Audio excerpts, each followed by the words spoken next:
Hi guys, so today's video will be about my personal experience as a Muslim woman living in America. I'm not trying to say that every Muslim woman will migrate to this country has the same experience. People migrate into different parts of the country, they meet different people, and the experience will differ from sister A to sister B. So this is not a general experience. I'm not trying to speak for the many Muslim women who migrate to this country. I'm just trying to take you through how it feels being a Nigerian Muslim woman living in the United States. So alhamdulillah, it will be my second year in the States, and I think by next year that will be my second year, and a lot has changed. The way I felt when I came into this country is entirely different from how I feel now. I know the people now. I know the culture. I have blended into the system, which is something that's necessary. Like wherever you go, you have to make yourself, you have to bring yourself to that point of equilibrium. So first, I would say that one thing that has really helped me is I didn't come into this country with the intention or with a thinking that everybody's going to hate me, they're going to hate my hijab, they're going to hate how I look. I never came with that intention. I came with an open mind. I came having a positive outlook, and regardless of how people react, regardless of how people behave, the fact that I have a clean heart and I try to express a clean view to people. I don't prejudge people. I don't have a predisposed, I don't have a made up story in my head trying to describe someone if that person has not acted in a particular way towards me. So I would definitely say that would really help. If you are thinking of moving to another country, one thing you have to take note of is, yes, you might have heard a lot of things.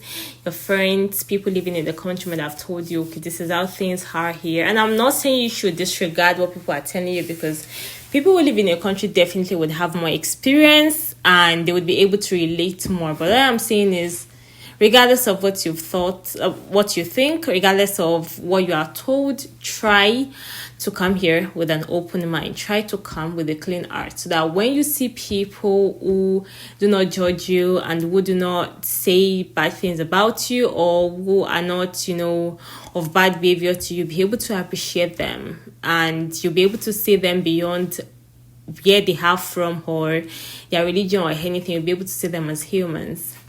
So I came with an open heart, and I'm not trying to say that that's going to remove all the negative things you'll experience. People are still going to be rude. People are going to stare at you. So it's very important that I say that this is not, the fact that you have an open heart does not mean that people are still not going to do things they want to do. So another thing is, right from when I took my flight, people stared. Oh my God. People looked at me a lot, and it was very scary, because you never can tell what someone's next line of action will be. It's not even the looks and the staring. It's not that scares me. It's the fact that you never can tell what someone's next action will be.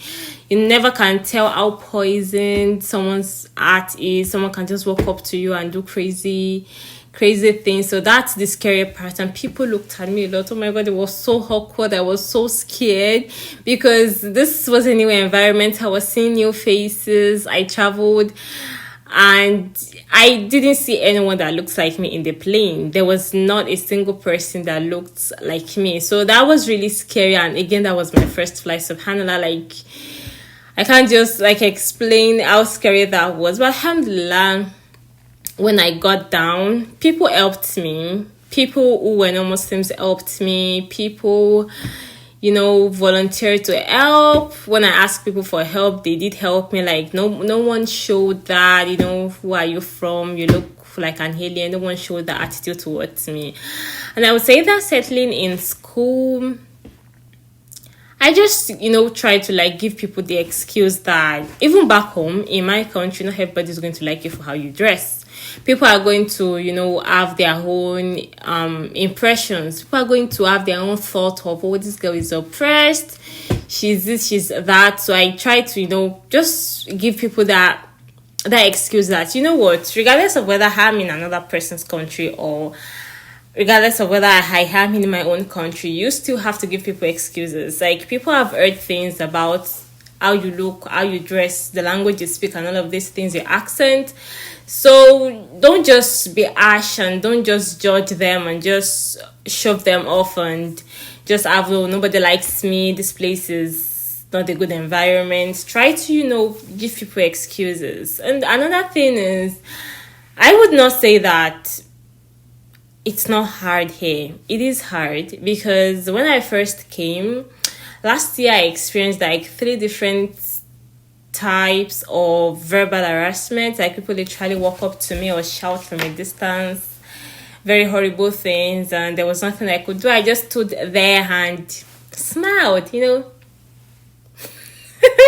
Honestly, I just stood there and smiled. It was scary because you never know what someone is going to do next. You never know, you never can tell. There was a time where, this is a very funny story, like I've even lost count of how many times I've told this story. I was shopping and 2 young girls walked up to me and they were saying different things. Though, what are you wearing? Who makes it for you? And in my mind, first I thought, oh, this were just, innocent young girls who are curious and trying to know, okay, what I wear is a jilbab, and sometimes I make it myself. This was made by someone else. I was trying to be cool, but it was not cool at all, because at the end of the day, they were like, oh, we are sorry for making you uncomfortable. So they came to me with the intention of making me feel uncomfortable about myself, and I just looked at them and I smiled. If I didn't have if I was somebody who has anger issues or not, that situation could have escalated into something different. And that is why I would say that you're coming into someone else's land. You have to learn a lot of patience. You have to learn a lot of patience, because most of these people are not exposed to your culture. They're not exposed to your dressing. It's going to be very strange, and they don't know how to handle the fact that you're different. And sometimes they lash out and they say horrible things.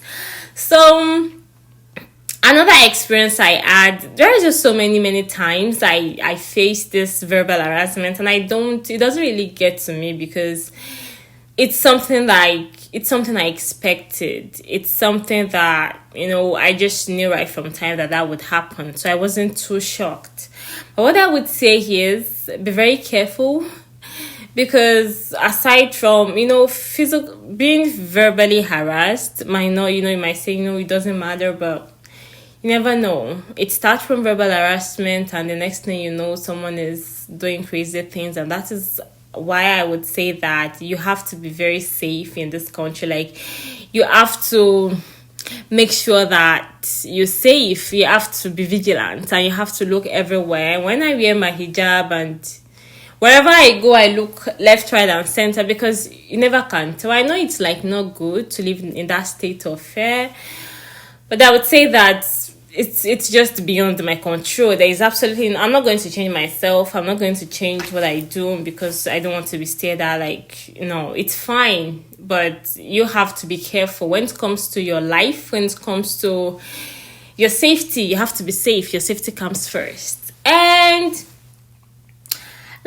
people always say, here you would be entirely different from other people.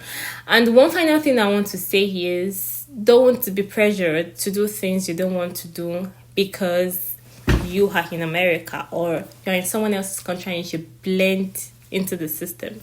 When some people say blending, I know some people who told me, oh, this is America, you don't have to dress like that, you don't have to do this. I look at them and if I want to do anything, I'll do it because I want to do it. I won't do it because this is America. I am a Muslim woman, and regardless of where I go, I have the obligation to dress in a particular way, talk in a particular way, appear in a particular way. And I don't have any problem with that. I'm fine with the laws of my religion, and I would not try to be someone else or try to copy someone else's culture if it's against my personal beliefs.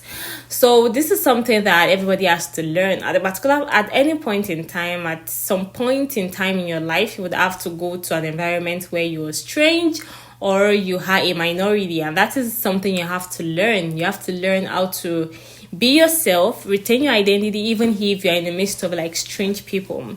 So I'm just going to like summarize my experience. Overall, it's been an amazing experience. I love this country. I love its people. People are nice. I love the culture.